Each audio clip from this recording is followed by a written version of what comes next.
ऐसे आप नहीं। अजय वर्मा जी, अजय वर्मा जी, मैं तो इतना भाग्यशाली इंसान हूं, मेरे पास इतने पैसे ही नहीं है कि मैं घर खरीद लूं, तो मेरा तो घर ही नहीं है नोएडा में, तो कब्जा तो तब करूंगा। मैं तो रेंट पे रहने वाला आदमी हूं, मेरे पास कोई पैसे नहीं है। इतने पैसे मेरे पास कहां से आएंगे? मैं कोई कांग्रेसी नेता थोड़ी ना हूं।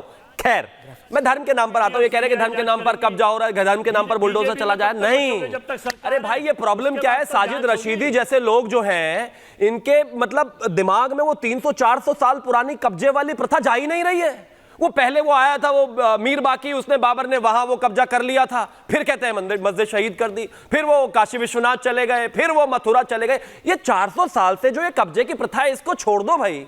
अब सरकार बदल गई है, लोग बदल गए हैं, तो अब ये जो मजार बना के कब्जा करते हो, मंदिर बना मस्जिद बना के कब्जा करते हो, ये मुगलों से अब तक इस आदत को छोड़ ही नहीं पा रहे हो आप।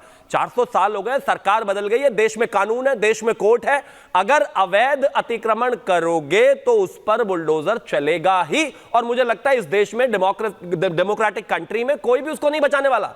रही बात धर्म के आधार पर, है ही नहीं धर्म के आधार पर। अनुराग जी, आप अगर लिस्ट उठाकर देखेंगे, कहीं से भी उठा लीजिए, मैं तो कहता हूं, मैं त्यागी हूं, त्यागी के यहां भी बुलडोजर चला, पंडित के यहां भी बुलडोजर चला, और ठाकुर के यहां भी बुलडोजर चला। जात देखनी क्यों है ही नहीं, और हिंदू जात और धर्म देखना क्यों है? वो देख रहे हैं ना, कहते हैं कि नहीं, वही उनकी प्रॉब्लम है। गलत है। रतिंदर भाटिया तो नहीं मानते। रतिंदर भाटिया जी, ये एक रियलिटी है दिल्ली में, नोएडा में, क्योंकि हम सब रहते हैं। मैं बता रहा हूं, कोई जिला ऐसा नहीं होगा। और अजय वर्मा जी, जो आप हिंदू मुसलमान कर रहे थे, कभी कभी आप मेरे को मजाक में ऐश्वर्या राय बुलाते, मुझे उससे दिक्कत नहीं, मजा आता है। मैंने तो कभी आपको अजय वर्मा पप्पू नहीं बुलाया, but it's your choice, it's okay, आपकी मर्जी है।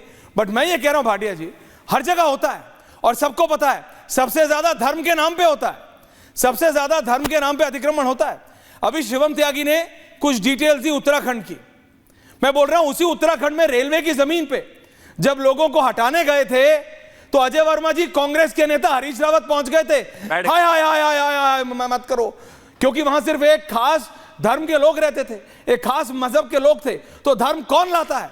मैं कह रहा हूं अतिक्रमण होता है भाटिया जी, उसमें हिंदू मुस्लिम सिख ईसाई कहां से आ गया? रेलवे की जमीन भाटिया जी, अजय वर्मा जी, अब आप मत बोलिए। Thank you. और मैंने आपका नाम लास्ट में ऐड नहीं किया, अजय वर्मा ही आपका नाम है। थैंक यू भाटिया जी। बोलने ही कहां दे रहे हैं? अरे कितना बोलोगे गुरु? भाटिया जी, ऐश्वर्या जी, अतिक्रमण पे अगर आप सवाल जवाब कर रहे हो तो मुझे समझ नहीं आ रहा, इसमें राजनीति करने की कोई क्वेश्चन ही नहीं है। जिस आदमी ने सरकार की जमीन पे को कब्जा करके, चाहे उस पे मंदिर बनाए, चाहे मकान बनाए, चाहे मस्जिद बनाए, चाहे मजार बनाए, अगर कोई सरकार, मैं तो उन सरकारों को बहुत ही, मैं तो कहूँगा, आज तक जो सरकारें सोई हुई थी, आज अगर कोई जागा है और उसको खाली करा रहा है, 50-50, 40-40 साल से लोगों ने कब्जे कर रखे हैं, और सुप्रीम कोर्ट ने इस चीज को बहुत क्लियर कर दिया है कि भैया जो सरकार एक्शन देना चाहे, अतिक्रमण को हटाए, तो इसमें तो कोई दिक्कत ही नहीं, तो बहुत स्वागत करना चाहिए इस फैसले का। इसमें ना हिंदू मुसलमान होना चाहिए, ना किसी किस्म का कोई प्रॉब्लम होना चाहिए। अगर रेलवे की जमीनों पे एक जगह नहीं, हजारों जगह कब्जे है। आज भी हम अगर अमृतसर जाते हैं, आप दरबार साहब जाइए, शताब्दी पे रास्ते में लुधियाना स्टेशन से निकलते ही पटरी तक मकान बने हुए हैं, पटरी तक। आपको बिल्कुल वहां से ट्रेन 10 की स्पीड में निकालनी पड़ती है, आज तक वहां मकान बने हुए हैं, कोई हटाने वाला नहीं है। अरे कभी तो जागिए, पूरे सरकार, मैं कहता हूं पूरे देश की सरकार को जागना चाहिए। जहां भी अतिक्रमण है, चाहे वो मिलिट्री की, आर्मी की जमीन हो, चाहे रेलवे की हो, चाहे हिंदू की हो, चाहे मुसलमान की हो, लेकिन ये एक रियलिटी है भाटिया जी, ये बात ना आप मान रहे हैं, ना शिवम त्यागी, ना अनुराग भदौरिया और ना रशीदी जी। ये सब धर्म की आड़ में होता है, लेकिन ब्यूरोक्रेसी के बिना नहीं होता, नेताओं के सपोर्ट के बिना नहीं होता। इस समय त्यागी जी, आप बिल्कुल अपनी पार्टी को पाक साफ मत बोलिएगा, क्योंकि हर पार्टी में होता है। आप मुझे बताइए, क्या दिल्ली में आप हिंदू मुसलमान कर रहे थे, सबको लाइए ऑनर, चर्च की जमीन पर, चर्च की, आपको हिंदू में मुसलमान करने थे, चर्च की जमीन पर कब्जा किया हुआ है इलीगली कि नहीं किया हुआ है? किया हुआ है, एफआईआर हुई है, कंप्लेंट्स हुई हैं। ये सिर्फ हिंदू मुसलमान नहीं है साहब, पूछता नहीं है, कोई भी किसी में कर दे रहा है, जिसकी लाठी उसी का भैंस। क्या कर रहे हैं आप? कोर्ट कह रहा है अतिक्रमण करोगे तो बर्दाश्त नहीं करूंगा, धर्म मत लाओ। चर्च ऑफिशियली, मैं बता रहा हूं, church as a party court गया, कंप्लेंट की कि मेरी जमीनों पे कब्जा किया हुआ है लोगों ने इलीगली, कई जगह तो मजार बना दिए। बट दैट्स, ये सारे लीगल डॉक्यूमेंट्स हैं। और आप कह रहे हिंदू मुसलमान, आप एयरफोर्स की बात कर रहे हैं अनुराग भदौरिया, आप बहुत हॉर्स राइडिंग करते हैं। वो हॉर्स राइडिंग कहां होती है पता है आपको? नहीं नहीं, उंगली मत उठाइए, सवाल पूछ रहा हूं मैं, सवाल पूछ रहा हूं मैं, जवाब दीजिएगा। पुश्ता नोएडा में सबको पता है, वो एयरफोर्स की जमीन है, वो एयरफोर्स की जमीन है। अथॉरिटी वहां बनाती नहीं है, अथॉरिटी वहां बुलडोजर चला चला के थक गई। लेकिन सारे इन्फ्लुएंशियल लोग, जब से Noida new Okhla industrial development area बना था 40, 45, 50 साल पहले, तब से लोगों ने लिया हुआ है। क्योंकि दर्शकों, अफसरों को, नेताओं को और सारी पार्टी इन्वॉल्व है, सबको पता था वहां पे कभी एक टाइप सैनिक फार्म्स टाइप बन जाएगा। वहां पे जाके देखिएगा कभी कितने इन्फ्लुएंशियल लोग वहां पे बड़े बड़े फार्म हाउस बनाए हुए हैं। क्या वो लीगल है? वो इलीगल है अनुराग भदौरिया जी। जहां क्रिकेट स्टेडियम बना दिए हैं, और क्या वहां पे अफसरशाही के कनेक्शन नहीं है?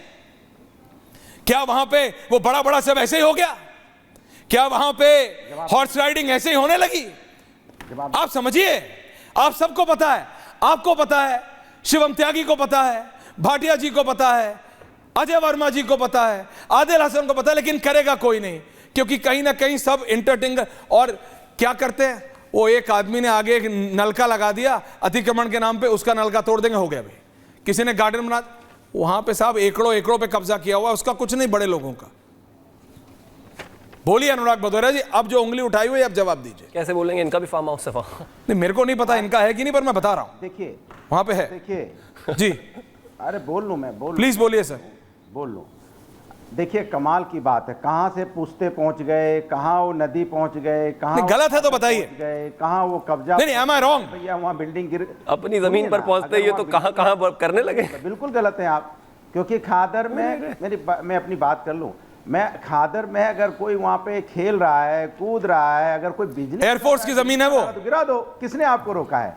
दूसरी बात सुन लीजिए, अरे किसी की जमीन हो, सरकार है ना, सरकार गिरा दे ना, किसने रोका है? सरकार कितनी बार गिराया सरकार? अब मेरी बात सुन लीजिए, बोलिए।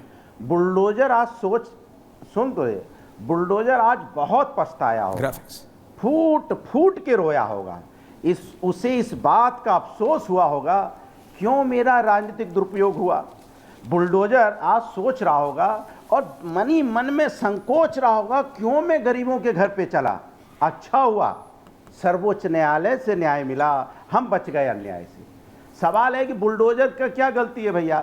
बुलडोजर का तो दिमाग होता नहीं है, सरकार उसके ऊपर दिमाग। बुलडोजर की ये गलती है कि बुलडोजर को 10 साल 15 साल आपने उसमें डीजल ही नहीं डाला, उसकी चाबी बंद करी और चाबी फेंक दी गंगा जी में, डीजल डाला कि जा बुलडोजर तू नहीं चलेगा। हमने तो जिसकी जहां मर्जी पड़ी उसने वहां अतिक्रमण कर लिया। हमने, अरे बोलने ही नहीं दोगे? नहीं बोलने दे रहा हूं, आपको जवाब दे रहा हूं। बोलने दो ना। बुलडोजर ये रो रहा है, 15 साल उसको कोई काम नहीं लिया, तो अभी वो ओवरवर्क कर रहा है। तो दो, हाँ बोलने तो दो। बोलिए बोलिए बोलिए, 30 सेकंड। हाँ वही, बुलडोजर को कभी हमने न्याय का प्रतीक नहीं बनाया, उसमें डीजल डाला अवैध निर्माण गिराने के लिए। हमने उसमें डीजल इसलिए डाला कि विपक्षियों के घर गिराने हैं, राजनीतिकरण करना है, राजनीतिक फायदा देखना है। इसलिए हमने कभी बुलडोजर में डीजल नहीं डाला, ना डालेंगे, क्योंकि हम संविधान को मानने वाले लोग हैं, न्याय आप बिल्कुल मत डालिए वाले लोग। आप एयर